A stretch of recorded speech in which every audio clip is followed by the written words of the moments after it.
नमस्कार मित्रों। मित्रों, क्या आपको पता है कि कर्म के हिसाब से अगला जन्म मिलता है। जैसा कर्म करोगे वैसा ही जन्म जन्म मिलेगा। गरुड़ पुराण में बताया गया है कि हर जीव का पुनर्जन्म होता है, यानी कि वह फिर से जन्म लेता है। गरुड़ पुराण के अनुसार मृत्यु के बाद मनुष्य को कौन सा जन्म मिलेगा, यह उसके कर्म पूर्व जन्म के कर्मों पर निर्भर करता है। अगले जन्म और पिछले जन्म के बारे में जानने की उत्सुकता अधिकांश लोगों में होती है। अगले जन्म को लेकर लोगों के मन में जिज्ञासा होती है कि वे मनुष्य बनेंगे या पशु या फिर कीड़े मकोड़े। यदि इंसान बनेंगे, कई लोगों के मन में यह भी सवाल आता है, महिला के रूप में जन्म लेंगे या पुरुष के रूप में। हिंदू धर्म में ऐसा उल्लेख मिलता है कि जो इंसान जन्म लेता है उसकी मृत्यु अवश्य होती है। परंतु क्या आप जानते हैं कि मनुष्य मरने के बाद कौन सी योनि में जन्म लेता है? गरुड़ पुराण हिंदू धर्म के महापुराण में से एक है। इसमें जन्म, मृत्यु और मृत्यु के बाद की घटनाओं का विस्तार पूर्वक वर्णन मिलता है। इस पुराण में ऐसी कई बातें बताई गई हैं जिन्हें अपनाने से व्यक्ति अपने जीवन की स्थिति सुधार सकता है। इन महापुराण में गरुड़ पुराण बहुत महत्वपूर्ण है, जो कि सनातन धर्म में किसी व्यक्ति की मृत्यु के बाद पढ़ा जाता है। गरुड़ पुराण में भगवान विष्णु और गरुड़ पक्षी के बीच बातचीत को बताया गया है। साथ ही इसमें व्यक्ति के चरित्र के बारे में भी बताया गया है कि ईश्वर की दृष्टि में जो अच्छे कर्म करता है उसे पुण्य कहा जाता है, और जो बुरे कर्म होते हैं उन्हें पाप कहा जाता है। गरुड़ पुराण में उल्लेख मिलता है कि मनुष्य धरती पर जो कुछ भी पाप करता है उन सभी पापों की अलग अलग सजा बारी बारी से मिलती है। गरुड़ पुराण के अनुसार जो व्यक्ति अच्छे कर्म करता है उसे स्वर्ग में जगह मिलती है, वहीं बुरे कर्मों के लिए नरक का सामना करना पड़ता है। आज हम आपको इसी के बारे में बताने जा रहे हैं। दोस्तों, गधे, कुत्ते, बिल्ली, सांप, बंदर, गिरगिट, बकरा, भेड़िया, गाय, कछुआ, कीड़े मकड़े, कोई पशु पक्षी, पेड़ पौधे, स्त्री में जन्म इत्यादि में हर पापी मनुष्य का जन्म होता है। नमस्कार मित्रों, स्वागत है आप सभी को एक सनातन ज्ञान की पावन कथा में। मित्रों, आज की कथा बहुत ही पावन होने वाली है, तो मित्रों वीडियो को अंत तक ज़रूर देखना। और आप लोग हमारे YouTube चैनल पर पहली बार आए हैं तो चैनल को सब्सक्राइब अवश्य कर लीजिएगा और वीडियो को लाइक करके दोस्तों के पास शेयर ज़रूर कीजिए। यहाँ सबसे पहले आपको यह जानना ज़रूरी है, क्या सच में पूर्ण जन्म होता है? मित्रों, इस बात को एक उदाहरण के माध्यम से समझते हैं। कई बार जब कोई भी जीव का जन्म होता है तो उनमें किसी भी प्रकार का दोष नहीं होता है। जब कोई बालक किन्नर पैदा हो जाते हैं या फिर ऐसे पैदा होते हैं जिनको कोई शारीरिक दोष होता है, जैसे कोई जन्म से ही विकलांग पैदा होता है या जन्म से ही देखने में असमर्थ होता है, ऐसा भी होता है। किसी भी बच्चे को जन्म से ही मलमूत्र का द्वार नहीं होता है। ऐसा होने के पीछे विज्ञान अपना तर्क अलग ही देता है, पर हम शास्त्र के अनुसार बताएंगे। इस जीवन में बच्चे को उसके पिछले जन्म के कर्मों के आधार पर कष्ट भोगना तय होता है, इसलिए शारीरिक असमर्थता पैदा होने के साथ ही आती है। गरुड़ पुराण में लिखा हुआ है कि पांडव भाइयों को अलग अलग घरों में जन्म अपने अपने कर्म के अनुसार मिला था। गरुड़ पुराण में विस्तार से बताया गया है कि जब तक शिशु माँ की कोख में रहता है तब तक उसे पिछले जन्म का सब कुछ याद रहता है। उसे यह भी स्मरण होता है उसने पिछले जन्म में क्या क्या कर्म किए, और दुखी होकर वह जीव ईश्वर से यही प्रार्थना करता है कि इस जीवन में वह सत्कर्म करेगा और भगवान का नाम जपता रहेगा। शिशु माता के गर्भ से निकलकर इस पृथ्वी लोक पर आता है। ईश्वर की उसकी स्मृति खत्म कर दी जाती है, यानी कि उसके दिमाग से पिछले जन्म की बातें भुला दिया जाता है और वह जीव फिर से सब कुछ मोह माया में कुछ ऐसा उलझ जाता है कि परमात्मा के लिए उसके पास समय ही नहीं बचता है। तो आइए मित्रों, अब हम आप सभी को पुनर्जन्म के बारे में बताते हैं कि किस कर्म के अनुसार जन्म मिलता है। मित्रों, अलग अलग जन्म। पहले कछुए का जन्म। माता पिता को कष्ट पहुंचाने वाली संतान या भाई बहन को प्रताड़ित करने वाले मनुष्य को कछुआ की योनि में जन्म लेता है। कई बार गलत कार्य करने वाले यह सोचते हैं कि कोई उन्हें देख नहीं रहा है, इसीलिए कई बार लोग ऐसे पाप कर देते हैं जिनके गंभीर परिणाम इस जीवन के अलावा अगले जीवन में भी भुगतने पड़ते हैं। दोस्तों, कछुए का जीवन काल बहुत लंबा होता है। कछुआ 20 या 30 साल नहीं जीता, बल्कि उसका जीवन काल 200 से 300 वर्षों के बीच का होता है। यानी कि इस अपराध की सज़ा बेहद लंबी है और बहुत कठिन है। और मित्रों, अब बताते हैं स्त्री का जन्म किसे मिलता है। गरुड़ पुराण के अनुसार जब आत्मा को नया जन्म मिलता है तो जन्म पुरुष का हो या स्त्री का, आत्मा को उस शरीर के अनुरूप व्यवहार में अपना कर्म करना होता है। शरीर के जरिए कर्म करके ही एक आत्मा अपने जन्म के उद्देश्य को सार्थक भी बना सकती है और निरर्थक भी। अच्छे कर्म करके आत्मा मुक्ति के मार्ग की ओर अग्रसर हो सकती है और बुरे कर्म करके अपनी स्थिति को भविष्य में बेहतर बना सकती है।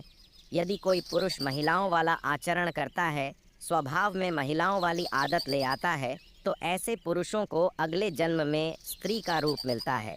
बंदर की योनि इस जन्म में मनुष्य योनि मिलने का अर्थ है यह नहीं है कि अगला जन्म भी इसी योनि में मिलेगा, क्योंकि जीवन मरण और अगला जन्म सब कुछ कर्मों के आधार पर ही तय होता है। व्यक्ति जन्म लेता है जो अपने मालिक का विश्वसनीय होकर अपने मालिक का विश्वास तोड़ देता है, जिसका सामान्य जीवन कल 20 वर्ष का होता है। दोस्तों, धर्म ग्रंथों में इसके पीछे का कारण कर्म फल दोष बताया गया है। गरुड़ पुराण में मनुष्य के हर कर्म का लिखा है जो खो दिया गया है, जो कि केवल उसके पाप पुण्य का निर्धारण करते हैं, बल्कि मरने के बाद मिलने वाली सज़ा और अगले जन्म की योनि के बारे में भी बताते हैं। जो व्यक्ति लूटपाट, जानवरों का सताना और शिकार करके अपने परिवार का पालन पोषण करता है, उसे अगले जन्म में किसी कसाई के हाथों मृत्यु प्राप्त होती है, यानी वह जानवर का जन्म लेता है। गरुड़ पुराण के अनुसार जो व्यक्ति मृत्यु के समय भगवान का नाम लेता है तो भगवान उसकी मुक्ति का मार्ग खोल देते हैं। यही वजह है कि शास्त्रों में मरते समय राम नाम लेना महत्वपूर्ण बताया गया है। अगला है, गधे का जन्म कौन भोगता है। अब यहाँ आता है कर्म फल सिद्धांत। दोस्तों, गरुड़ पुराण के अनुसार अपने सच्चे मित्र का अपमान करने वाला गधे की योनि भोगता है। गधे का जीवन काल 25 से 30 वर्षों का होता है। अगर आपका पाप क्षमा के योग्य रहा होगा तो कर्म फल सिद्धांत के अनुसार आप गधे की योनि से जल्दी ही मुक्त होकर एक साधारण मृत्यु को प्राप्त हो जाएंगे। कि कुत्ते का जन्म किसको मिलता है। गरुड़ पुराण में जीव के द्वारा किए जाने वाले कई तरह के पापों और उन पापों के नियमित जो भी सजा दी जाती हैं, उसके बारे में भगवान विष्णु ने विस्तार से बताया है। धर्म का अपमान करने वाले, पूजा पाठ ना करने वाले जो व्यक्ति धर्म, वेद, पुराण जैसे धार्मिक ग्रंथों का अपमान करता है, हमेशा धर्म का विरोध करता है, ईश्वर के प्रति श्रद्धा भाव नहीं रखता। गरुड़ पुराण के अनुसार ऐसे लोगों का अगला जन्म श्राप के कारण कुत्ते के रूप में होता है। कीड़े मकोड़े की योनि दूसरों की निंदा करने वाला, बुरा बर्ताव करने वाला कीड़े मकोड़े के रूप में ही जन्म लेता है। यह एक ऐसी योनि है जिसमें आप कितने भी प्रतिभाशाली हो, आपने कितना भी हुनर क्यों ना हो, आपको सम्मान कभी नहीं मिलता। उदाहरण के लिए एक चींटी को ही ले लीजिए, नीचे गिरती है, फिर चलती है और मंजिल तक पहुँचे हैं। हम सबको इस धरती पर अलग अलग योनियों में तब तक जन्म लेना पड़ता है जब तक कि हमको मोक्ष की प्राप्ति नहीं हो जाती। जो व्यक्ति अपनों से लिया हुआ धन वापस नहीं करता या उनसे धन अर्जित करता है, मकोड़े की योनि में जन्म लेता है। योनियों का जीवन काल कितना लंबा होगा वह व्यक्ति के कर्म फल पर निर्भर करता है। छछंद्र का जन्म किसे मिलता है। जो व्यक्ति किसी चीज़ को चोरी करता है वह तोता बनता है। वही सुगंधित पदार्थ की चोरी करने वाला व्यक्ति छछंद्र के रूप में जन्म लेता है। किंतु यदि अपराध चोरी से बड़ा हो तो और भी कष्टदायक होती है। किन लोगों का होता है उल्लू में पुनर्जन्म। अपनी चालाकी के चलते जो लोग दूसरों को मूर्ख बनाकर ठगी करते हैं और उनका लाभ उठा लेते हैं या काम निकलवा लेते हैं, ऐसे लोगों को मृत्यु के बाद नरक में स्थान मिलता है। साथ ही ऐसे लोग अगले जन्म में उल्लू के रूप में जन्म लेते हैं। जो व्यक्ति पराई स्त्री से संबंध बनाता है उसे कौन सी योनि में भोगना पड़ता है। जो व्यक्ति पराय स्त्री से संबंध बनाता है उसे नरक में जाना पड़ता है। गरुड़ पुराण के अनुसार ऐसे पुरुष को वहाँ उसे कई कष्ट भोगने पड़ते हैं। और इसके बाद उसे अलग अलग योनियों में एक के बाद एक कई जन्म लेने पड़ते हैं।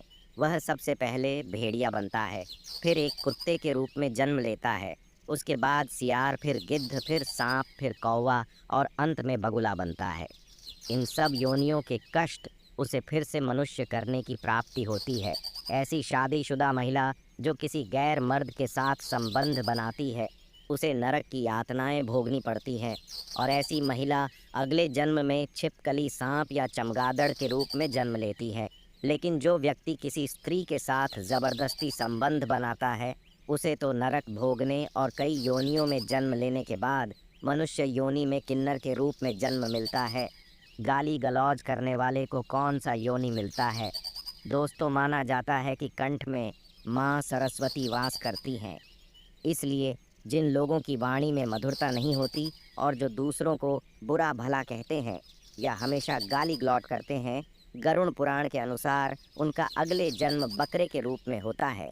जो मनुष्य स्त्री की हत्या, गर्भपात या गाय की हत्या करता है, वह अगले जन्म में मूर्ख और कुबड़ बनकर जन्म लेता है। गरुड़ पुराण के मुताबिक जो व्यक्ति मृत्यु के समय भगवान का नाम लेता है, तो भगवान उस व्यक्ति के लिए मुक्ति का मार्ग खोल देते हैं। यही कारण है कि शास्त्रों में मरते समय राम का नाम लेना महत्वपूर्ण माना गया है। गरुड़ पुराण में बताया गया है कि जो व्यक्ति अपने बड़े भाई का अपमान करता है, समाज के सामने उसे लज्जित करता है अगले जन्म में वह व्यक्ति पक्षी के रूप में जन्म लेता है। इस योनि में उसे 10 वर्षों तक का कष्ट भोगना पड़ता है। उसके बाद ही उसे मनुष्य योनि प्राप्त होती है।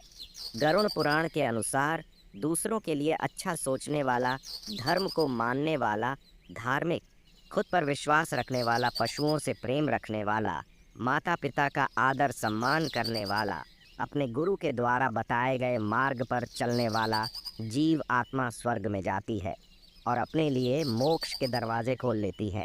मांस खाने वाले गरुड़ पुराण के अनुसार मांस खाने वाले व्यक्ति को अगले जन्म में अंगों से संबंधित समस्या होती है।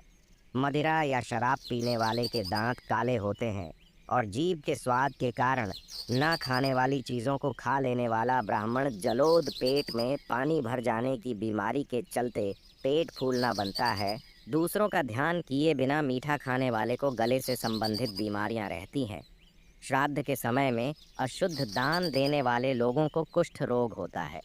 लेकिन दोस्तों, यह सारी बात सुनने के बाद आपके मन में एक प्रश्न अवश्य उठा होगा कि जब हम अपने पाप कर्मों के अनुसार नरक की सज़ा भोग लेते हैं, तो पुनर्जन्म में सज़ा क्यों मिलती है? क्यों हमें मनुष्य जन्म नहीं मिलता है? इस प्रश्न का उत्तर भगवान विष्णु ने अपनी वाहन पक्षी राज गरुड़ को स्पष्ट बताया है, जो कि गरुड़ पुराण में है। आइए जानते हैं। कई बार जीव आत्माओं के कर्म इतने बुरे होते हैं कि जीवात्मा को नरक में भोगनी पड़ती ही है, लेकिन अगले जन्म में भी इन कर्मों का बोझ ढोना पड़ता है। जैसे कि किसी महिला के साथ दुष्कर्म करने वाली पापी आत्मा अगले जन्म में किन्नर के रूप में पैदा होती है, जैसे आपने इस वीडियो में सुने हैं। इसे हमारे धर्म ग्रंथों में कर्म फल का सिद्धांत कहा गया है, यानी कि जैसी करनी वैसी ही भरनी। पाप बड़ा है तो सज़ा लंबी मिलेगी और अत्यंत दुखदाई भी होगी, और यदि पाप कर्म सामान्य है तो सज़ा भी कम होगी। दोस्तों, मनुष्य जन्म कितना दुर्लभ है आप जान ही गए होंगे।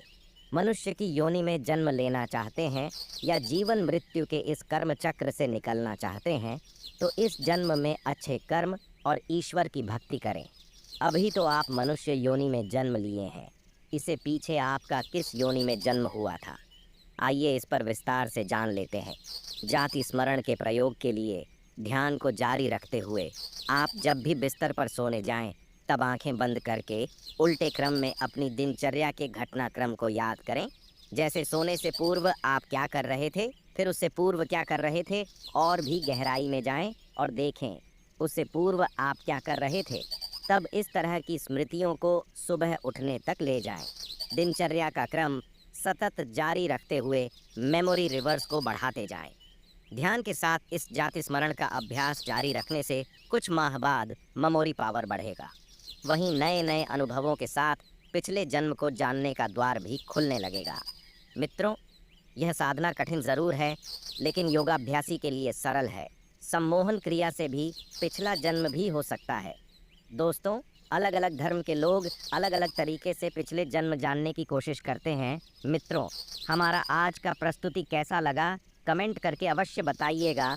और मित्रों, ऐप लॉग अभी तक हमारे YouTube चैनल को सब्सक्राइब नहीं किया है तो कर लीजिए।